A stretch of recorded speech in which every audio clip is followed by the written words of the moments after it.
Hey, all right. Welcome back, Knife Nerds, Everyday Care people. It's the Big Canucker here. And I had, on my last update video with a doctor, I had said that I was going to do a video here right away with a Grail knife. And I did happen to pick up a knife that is a total Grail knife. It's a knife that the very first time that I put it in my hand, I wanted one. And man, oh man, after the day I had, after the doc's appointment, I thought, well, what the hell? I'm going to treat myself a little bit. And I picked up myself something that I've been asking for a long, long time. I've been asking Santa, the Easter Bunny, the damn Tooth Fairy, um, you name it. I've been asking the kids, and this is what it is: the good old Spyderco Shaman. Oh wow! I am in love with this knife. Now, if this hole was bigger, you know what I would be doing with this knife? I'm just teasing. I know there are people out there who have the old fantasy about about inanimate objects. I am not one of those guys who is gonna marry a tree or anything like that. But I gotta say, I love this damn knife. It is absolutely awesome. And of course, I had to put on my trademark uh, lanyard on here, a leather lanyard, which is basically just a shoelace that I ended up picking up. And Randy Johnson has a video out there on how to tie these. I did a video on how to tie these. I love them, and I left this tassel a little bit long because I have a little skull pendant I'm gonna put on there too as well, and I'm gonna tie it up a little bit better. It's a little bit goofy here, but I just like to have the fact that it's in my hand, and you know, I can pull it out of my pocket really, really well. So also, hey, just want to let you guys know that I am coming at you from not my regular spot. We have my daughter and her boyfriend and their two kids staying with us, and my office is now a bedroom. So I'm relegated to a bedroom here to see if I can get some stuff happening. And so I thought, man, I'm gonna get this. Gonna get a little bit of a first impressions kind of review of this Spyderco Shaman. No, I haven't owned this for very long. Um, so I'm not going to give you a full breakdown review of it, but I'm going to give you more of a first impressions and what I thought too as well. Okay, but let's just go over some stats. Now, overall, it's 8.25 inches, so it's on the bigger side, and I don't have my other knives down here. Otherwise, I'd be doing a comparison. So when I end up doing the full review of this, the full-on carry for a while, because I'm going to keep this in my pocket for a long time, I'm going to give you guys a full and proper, and by that time, hopefully, I'll have my office back too as well. But close length, she's 4.67 inches, so really fits my hand really, really well. Blade thickness is 3.7 millimeters, and it's a stout blade. Very, very hard use knife for sure. But it's got a kind of a really high saber grind. It's not, it's damn so close to being a fully flat ground, but it's kind of a high saber grind. So it's got like the more beefitude to it. Now the tip is a tip up or tip down. Your clip is ambidextrous, fully left or right-handed, tip up or tip down too as well. So and of course this here happens to be the black on black on black. So it comes with the black G10 with the black DLC coated blade, and you can't really tell here, but it's got the black hardware too on it as well, right here. And as you can see, I've been breaking down some cardboard with this already. Man, so far this DLC coating on any of my knives has really, really held up really, really well. So, blade length is 3.58 inches or 91 millimeters, which 3.5 inches is I think, your perfect EDC size. Although this does look, with the black on black, it looks very, very tactical. Now, the 3.5 inches, you can get in trouble some places where you've got, blade lengths that need to be below 3.5. And this is above 3.5, but if you get yourself talking to the right cop, I'm sure that, he'll let it slide. But conversely, if you're talking to a dick cop, he's going to nail you. All right, edge length is 3.12 or 79 millimeters. So it's got lots of edge to it. Now, I was looking at this is designed by Papa Sal Glasser, and as you can see here, you can't really see here. It's got the old sell mark on it right there. And this is made in Golden, Colorado. So it is an American built knife. So for you guys out there who are Buy America, I'm sure you'll be very, very happy with that. I'm happy a Canadian. So, I mean, I've had good luck with, knives that have been built all around the world. And no exception. This knife here was exceptionally good on the fit and finish, except one thing really bothered me is the knife had a tiny bit of side to side wiggle with it. So when I first took it off the store, and I actually bought this from Target Knives up in Calgary. He gave me a fantastic deal on this, and I have to tell you, um, if you're looking for a knife and you're around the Calgary area on McLeod Trail, go check out Target Knives. They've got like thousands of blades. Now, I do believe they are Canada's oldest knife shop too, as well. Now, that's what he explained to me. So, I'm going to send him a link to this channel. He's going to have a look at it and stuff like that. So if you happen to go into Target Knives and you buy something, just let them know that the Big Canucker sent you. I appreciate that too as well. So, all right. So now the blade is S30V, and I know there have been people who have been knocking on the S30V, especially considering not so long ago, S30V was the absolute pinnacle of cutlery steel. It's the steel that was designed to be in the cutlery business to make knives out of. It's got great edge holding, great stainlessness. It's really tough, takes a great edge, a wicked edge. It just does things extremely well.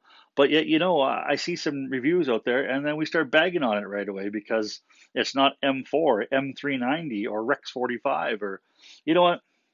S30V steel is a great, fantastic steel, and the Shaman is an exceptional knife. Now let's just see here.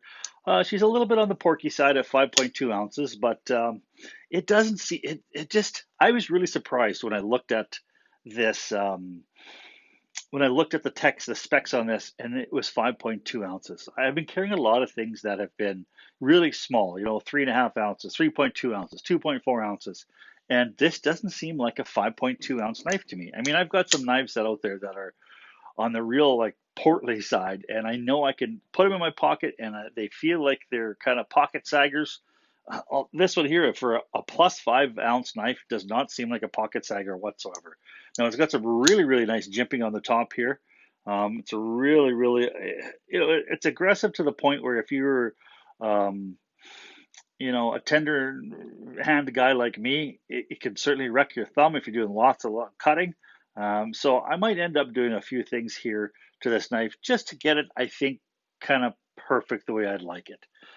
All right, so far, I love this knife. The ergonomics are absolutely unbelievable on it. The first time I grabbed this knife, I was surprised at how well my hand fit this knife. I was just like, are you kidding me? They actually made a knife, and it was like a bell rang in the heavens is how this knife was designed for my hand. So it's got some matte G10 on it, and I can see this G10 getting a little slippery on it. And but I think it looks fantastic. It feels really nice, and I'm really digging this knife so far. It's got the compression lock on it, which is Spyderco's go-to lock on a lot of their high-end models. Its fidget factor is fantastic. You can Spidey flick it. Um, you can open it from just the compression lock, in a multitude of other different ways. Now, the real big competition for this, of course, is going to be, I'm sure that when they introduce the Shaman, they cannibalize some of the Mannix 2, as well as the Paramilitary 2. Those two knives are really in the kind of same category. And although they are kind of a little bit different things. Now, eventually here, I'm going to be having a comparison here between the Paramilitary 2 as well as the Mannix 2. And yeah, you guys don't miss that because I've got a lot of interesting things to say on this. Now, they can't be all fantastic, roses.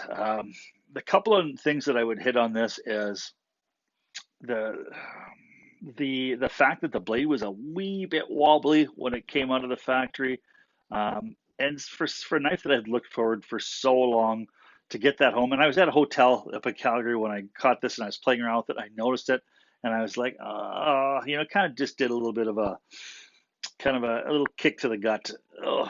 But I got home, I got my Torx 10 screwdrivers, and I tightened it up, and it tightened right up, and it still got some great action on it too as well. It's going to be breaking in even more, and it is smooth right away too as well. So now the other thing I got to say about this knife, especially the Golden Colorado, is whoever they have sharpening their knives, they are doing a fantastic job. Now this knife here came out of the factory wickedly sharp. And I mean, it was sticky sharp. Now, the only thing that I happen to do to it is I've got a green compound on one side, and I've got a 1 micron diamond spray on the other side. And I stropped it 10 times each on both of those.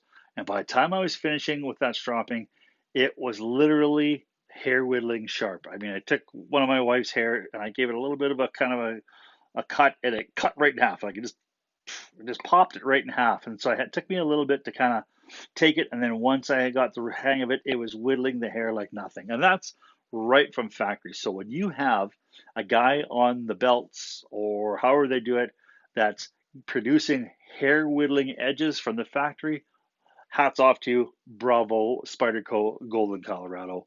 All right. So I'm not going to give this a score out of 1 to 10. Oh, sorry. The other thing I want to kind of ding it for here a little bit is this little nubby thing right here. Now, when this is closed, it actually kind of, I'm not sure if you can see here, you can see how that nubby thing just comes out and it just gives your finger a little bit of a knock. And so sometimes when you want to open this knife by hitting by pressing the compression lock, that little nub is in the way. So what I'm going to probably do is I might do a little bit of surgery, grind that down.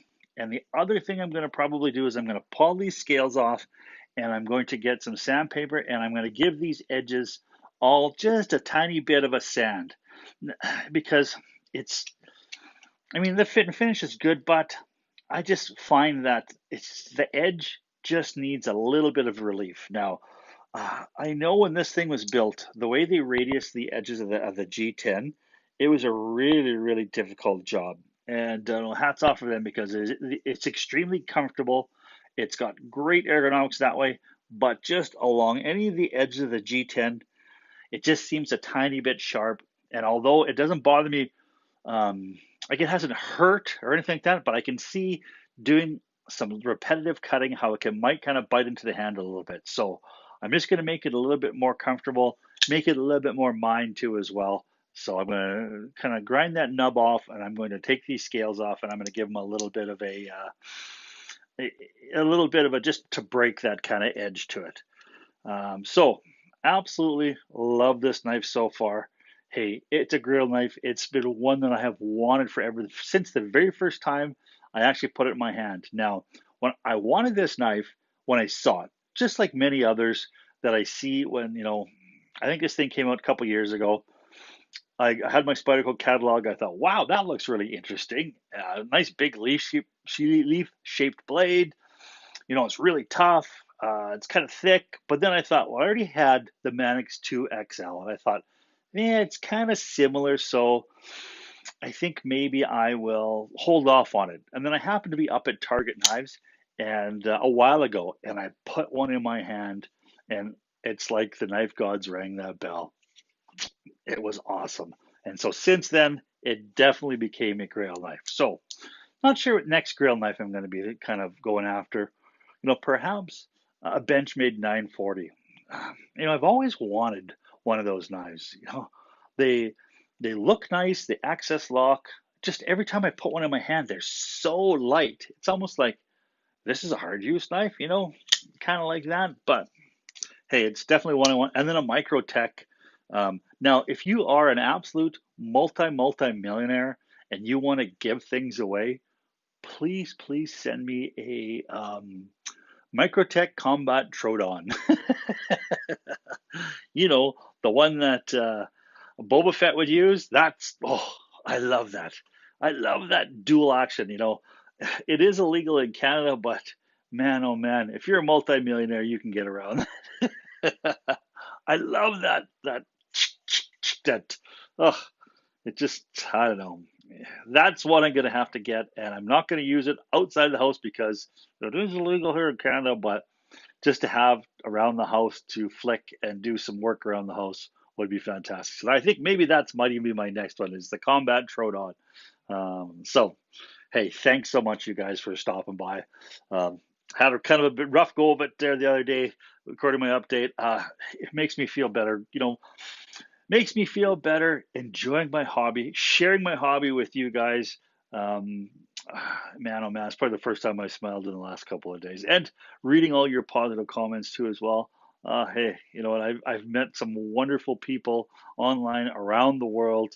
Hey, thank you so much. I appreciate the positive feedback that you guys are giving me, especially in, we've had the big C-19 here in the world the last little bit. There's been so much going on, and to have a knife brotherhood say a lot of positive things to me has made me feel absolutely wonderful. So please, you guys, listen to the experts out there. Stay safe.